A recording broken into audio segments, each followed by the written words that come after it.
این نوارها از آمدن استاد بازار صابر به وطن است.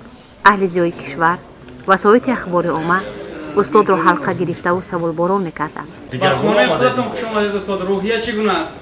تشکر، سلامت باشه. ما دو بار یا سه بار پیش از این آمده بودم و هر بار به اختیار خدا می آمدن.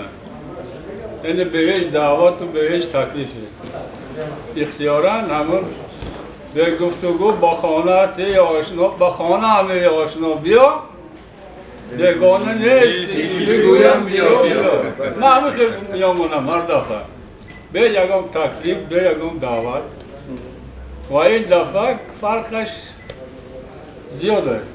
فرقش اینه که دفعه رسما کاملا رسما با دعوت محترم پرزیدنت جمهوری آمدم. واقعا از این دعوت ما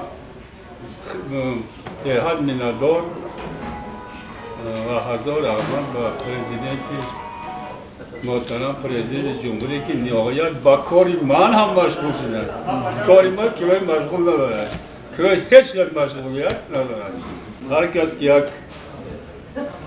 اینتلیگنت، خودش اینتلیگنت نشمارد، یک آدم پیشقدم جمعیت نشمارد، هر کس که خیلی خلاص این که از معلم تا با اکادمیک در تعلیم پرزیدنت گذارد بهتر و همیشه